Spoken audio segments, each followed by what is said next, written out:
This is the untold story of the 5 times Ibrahim Traore should have died but did not. Number 1. The battlefield ambush in Djibo in early 2025.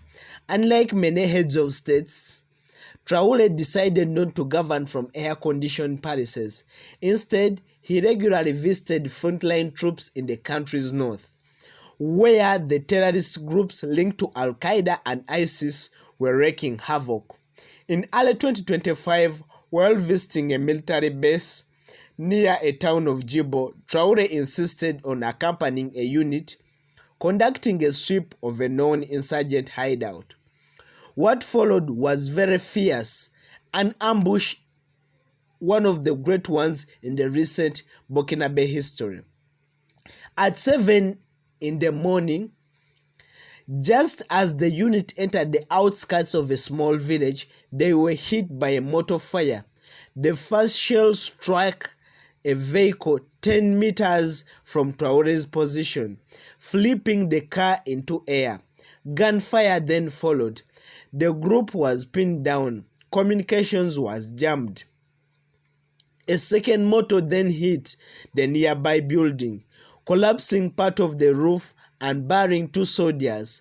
Traore under the rumble. For 3 minutes, his team thought he was dead.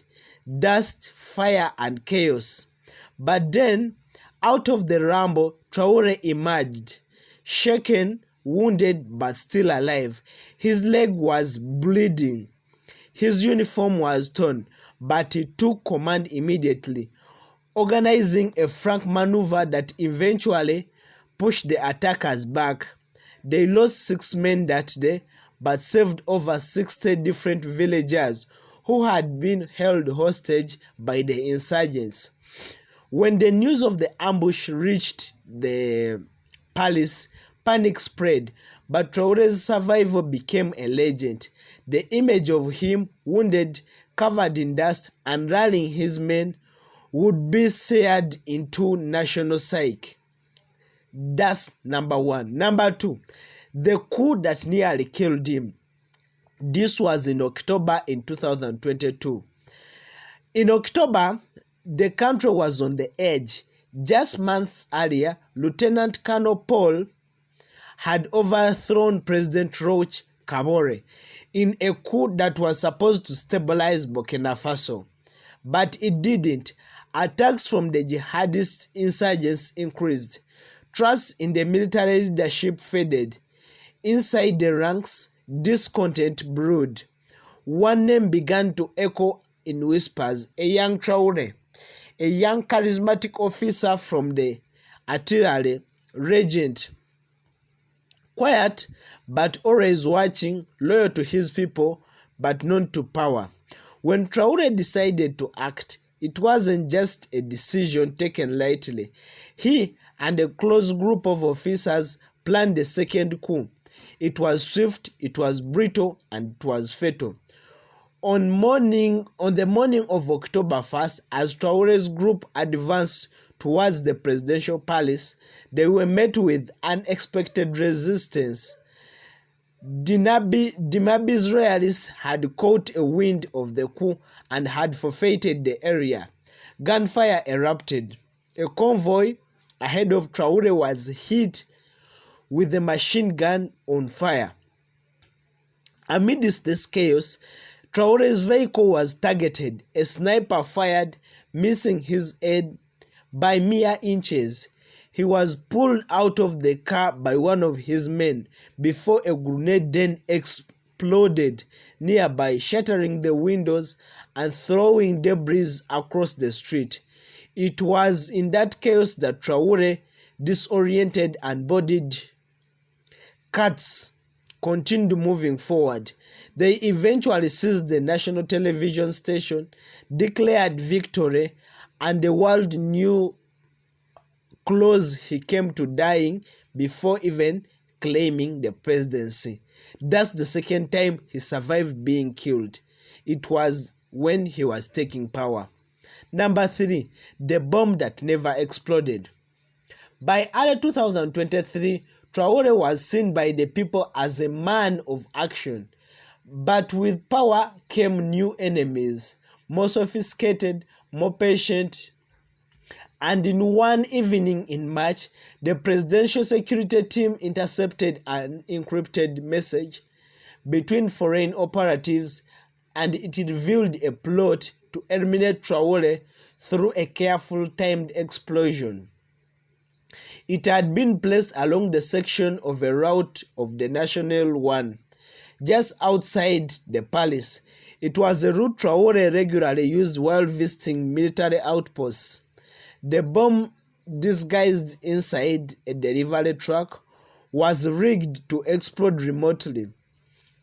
It was not just an explosive, it was an industrial grenade meant to level everything within a 50-meter radius. What saved him was a last-minute route change. Just an hour before the departure, Traore cancelled the visit due to an intelligence briefing that took longer than expected. His convoy was supposed to pass the target area at 16:10 hours, waiting for the signal, but no one came. The target never showed up.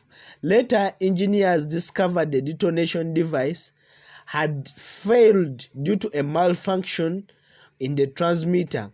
The truck was traced to a group of alleged ties to the foreign securities contractors operating under the guise of humanitarian aid. The suspects were arrested at the scene and then caught under Traore. Let's go to the number 4 way he survived death. In September of 2023, still the same year after he had taken over power, Traore faced the unthinkable. A mutiny from within his own government, as several senior officers were frustrated by Traore's recklessness. They began planning a silent coup. The plot was very simple. During midnight Emergency Security Council meeting, they would isolate Traore, detain him, and declare a transitional committee that would take control. One officer, considered a trusted aide to Traore, was tasked with cutting off communication and blocking loyalist enforcement. But what they didn't account for was loyalty. True loyalty still existed in the ranks. Captain Yusuf, a young commander from the same region as Traore, discovered the plan after overhearing a coded conversation. Instead of staying silent, he sent a direct encrypted message to the president guard, and by 11:40 p.m., just 20 minutes before the meeting began, Traore was quietly escorted out of the building and taken to a secure compound. By 1 a.m., the coup plotters walked into an empty conference room, confused, disoriented, and were ultimately arrested. Number 5. The sniper who missed. This was the most recent attempt on Captain Traore. In June of 2024, while attending a military parade in the capital, a sniper attempted to assassinate him in full daylight.